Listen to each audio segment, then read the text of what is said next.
नमस्कार। मध्य प्रदेश अलाइव के virtual show पंचामृत में हम आज तक पर प्रसारित चुनावी कार्यक्रम मध्य प्रदेश पंचायत का विश्लेषण कर उस पर टिप्पणी करेंगे।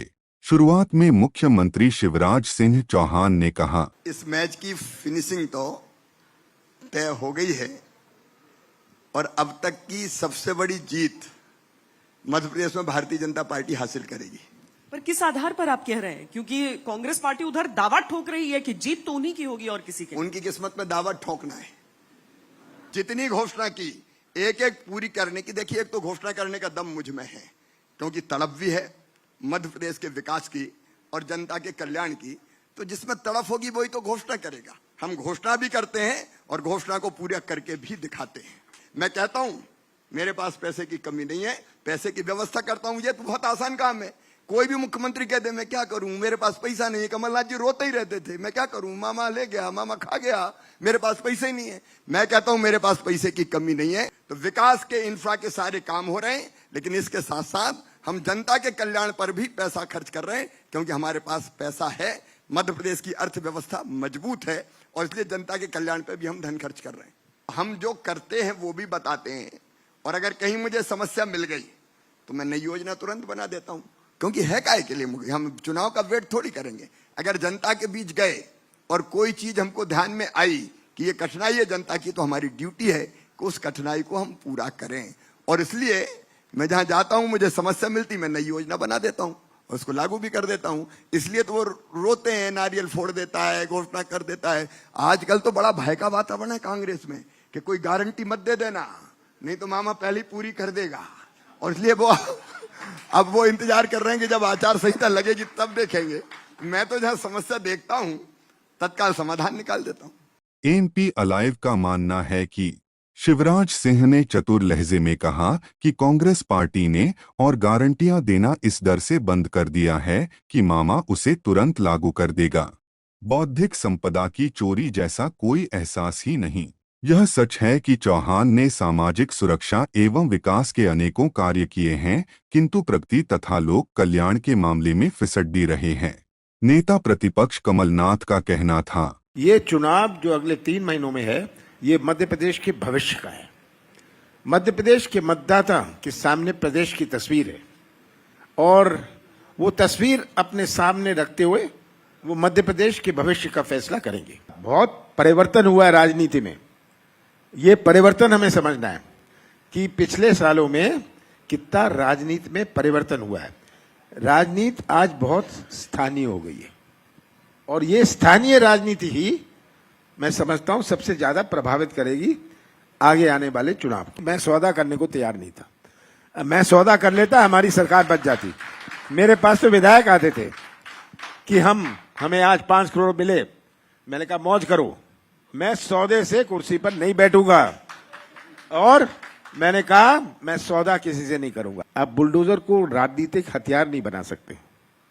अगर आपके पास कुछ कहने लायक नहीं है, कुछ करने लायक नहीं है, कुछ बोलने लायक नहीं है, तब तो बुलडोजर की बात करें।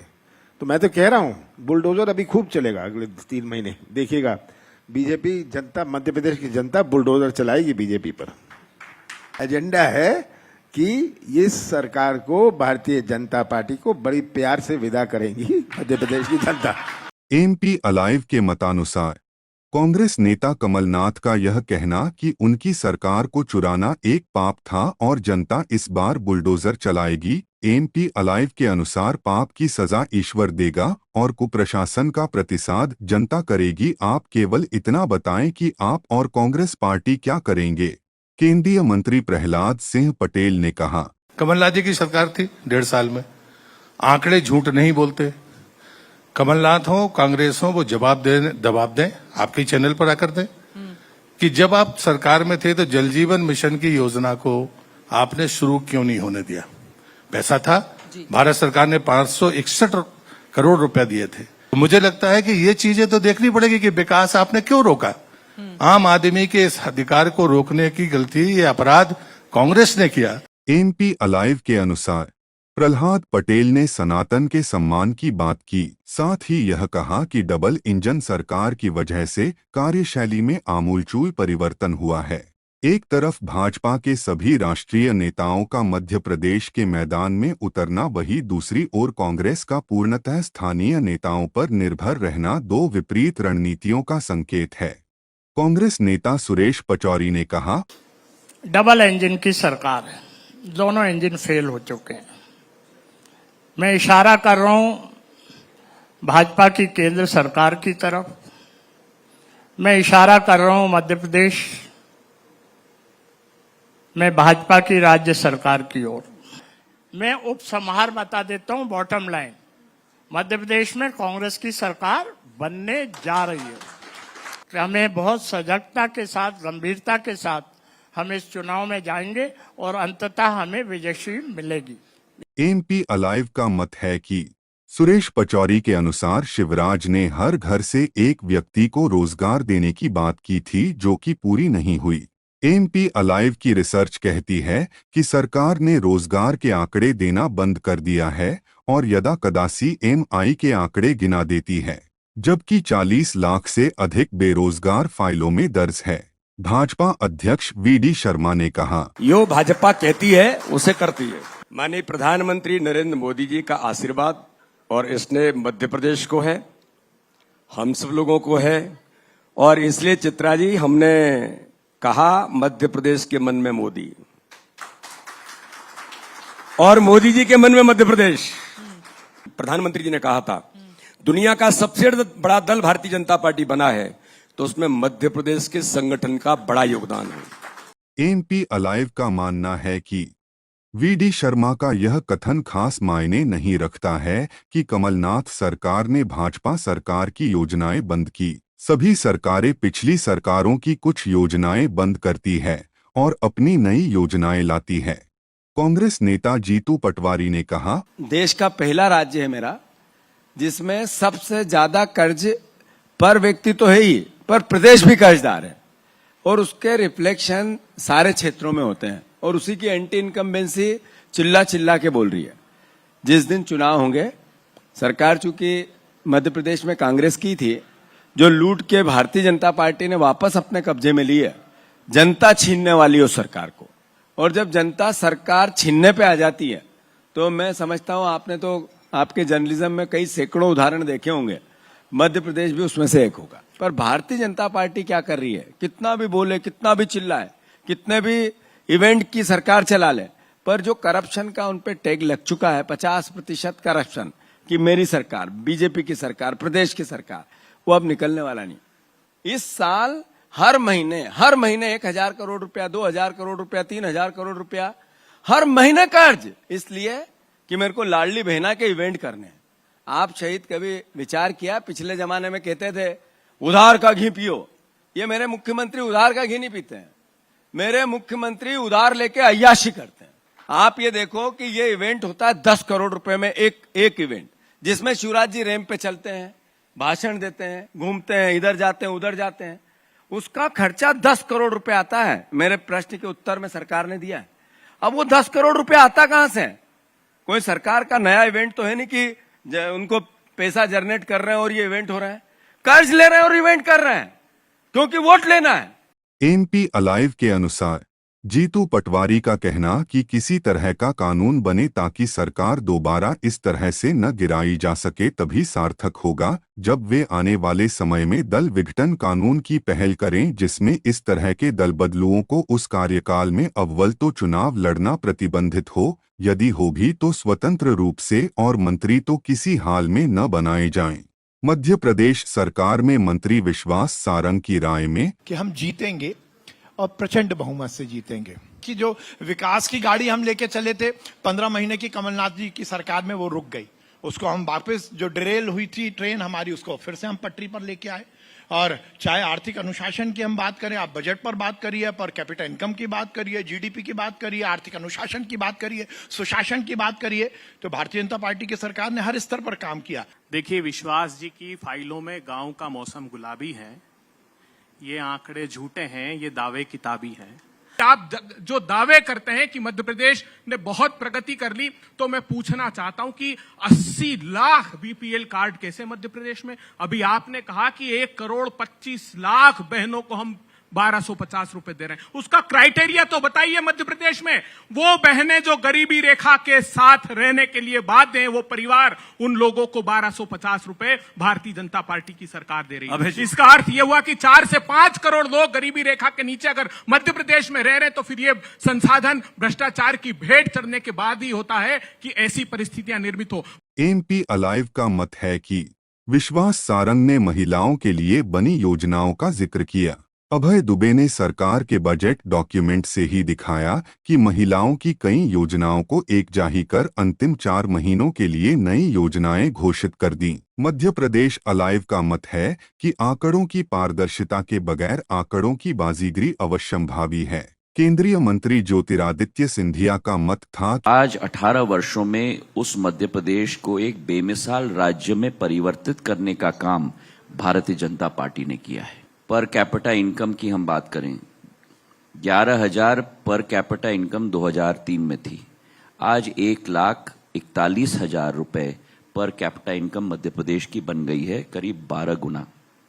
मध्य प्रदेश की स्टेट की बजट जो करीब करीब 17,000 करोड़ तक सीमित थी, आज 2,74,000 करोड़ की बजट बन गई है, 20 गुना से भी ज्यादा।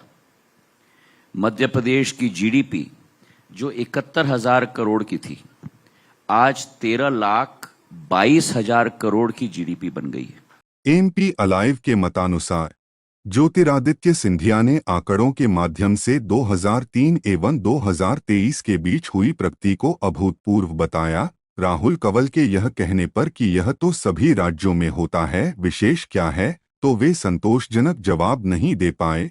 सत्य यही है कि अब तक की यात्रा में प्रदेश बीमारू से मात्र कुपोषित तक ही पहुंच सका है, सिर्फ बिहार को ही पीछे छोड़ा है। कांग्रेस नेता रणदीप सुरजेवाला ने कहा, भारतीय जनता पार्टी ने मध्य प्रदेश के लोगों का जनमत चोरी कर लिया। हमने ठगों को, चोरों को रात के अंधेरे में तो चोरी करते सुना देखा था, पर भारतीय जनता पार्टी ने तो दिन के उजाले में, कमलनाथ जी की सरकार नहीं, कमलनाथ जी और कांग्रेस पार्टी को जो सरकार दी थी, लोगों का वोट और विश्वास दिया था, कुछ गद्दारों ने उसे चोरी कर लिया। अब की बार 150 आएंगे, चिंता मत करिए। एमपी अलाइव का मानना है कि रणदीप सुरजेवाला ने इस बात का प्रतिकार किया कि कांग्रेस की 15 महीनों की सरकार ने अपने वायदे नहीं निभाए। उन्होंने 25 लाख किसानों का कर्जा माफ करना, कन्यादान राशि बढ़ाना, निराश्रित पेंशन दोगुनी करना आदि काम गिनाए। मूल बात यह है कि सरकार को न केवल काम करना चाहिए अपितु काम करते दिखने भी चाहिए। कल्याण न केवल करना चाहिए अपितु महसूस भी होना चाहिए। दूसरे पहलू में शायद कुछ कमी रह गई। भाजपा नेता कैलाश विजयवर्गीय ने 18 साल की उपलब्धियों का उल्लेख किया। उन्होंने कहा कि आपको मालूम है राहुल जी कि किस तरह से एक मैंडेट कांग्रेस पार्टी को मध्य प्रदेश की जनता ने दिया था। हम जीते थे, एक सरकार बनाई थी, एक मजबूत सरकार हम लोग चलाना चाहते थे, लेकिन मध्य प्रदेश की एक मजबूत सरकार को चोरी कर लिया गया। ये भी मध्य प्रदेश में पहली बार हुआ। सर, हमको मिली थी 60,000 किलोमीटर गड्ढे वाली सड़क। आज मैं चैलेंज से कहता हूं कि हमारे पास 5,10,000 किलोमीटर सड़क है, जिसमें मात्र आपको मिलेगी तो 10-20 किलोमीटर, 25 किलोमीटर गड्ढे वाली सड़क मिलेगी, तो सारी सड़कें एकदम चकाचक हो गई। ये काम किसने किया? आप सिर्फ लाडली लक्ष्मी को मत बोलिए। हमारा डेवलपमेंट का एजेंडा 2004 से जो चला है, वो प्रदेश ने एकदम प्रगति की है, आर्थिक रूप से, पर कैपिटा इनकम बढ़ी हमारी। एमपी अलाइव के अनुसार अरुण यादव की कभी गरम कभी नरम वाली राजनीति और अब उनकी अतिसक्रियता अवसरवादिता की ओर इशारा करती है। उधर कैलाश का पहले बंगाल और फिर अन्य राज्यों तथा दिल्ली में व्यस्त रहने से सक्रियता कम हुई है। दोनों प्रदेश में एक बड़ी भूमिका के दावेदार हैं। प्रज्ञा ठाकुर के कथन की गांधी ठीक थे लेकिन गोडसे भी अपनी जगह ठीक थे दर्शाता है कि उन्हें अपने बयानों पर कोई खेद नहीं है। उमा भारती ने जहां एक और स्थानीय नेताओं पर अपनी फोटो पोस्टरों से नदारद होने की नाराजगी जाहिर की, वहीं दूसरी तरफ मोदी की जमकर तारीफ की।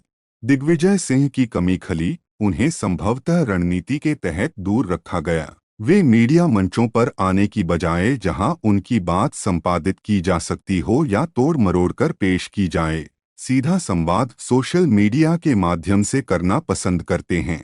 निष्कर्ष यह निकलता है, विकास और सुधार तो डबल इंजन सरकार में संभव है, किंतु प्रगति और बदलाव के लिए केवल हाइब्रिड सरकार ही बेहतर है। भाजपा की दिशा और दशा के दो मापदंड होंगे, उमा भारती को 2024 में टिकट मिलता है या नहीं और प्रज्ञा ठाकुर का टिकट कटता है या नहीं। कांग्रेस के मापदंड होंगे कि क्षत्रप बंद कमरों में जूतम पैजार करते हैं या नहीं, अथवा कार्यकर्ता सार्वजनिक रूप से सर फुटअव्वल करते हैं या नहीं। मध्य प्रदेश अलाइव ने मतदान से 1 वर्ष पूर्व नवंबर 2022 में ही भविष्यवाणी कर दी थी कि कांग्रेस विधानसभा चुनाव जीत रही है। तत्पश्चात कुछ माह पहले एबीपी न्यूज के ओपिनियन पोल ने कांटे की टक्कर दिखाते हुए कांग्रेस को 110 से 120 एवं बीजेपी को 105 से 110 तथा अन्य को 0 से 4 सीट का अनुमान लगाया था। उसको आधार बनाते हुए हमने कांग्रेस को 130 सीट का आकलन किया था,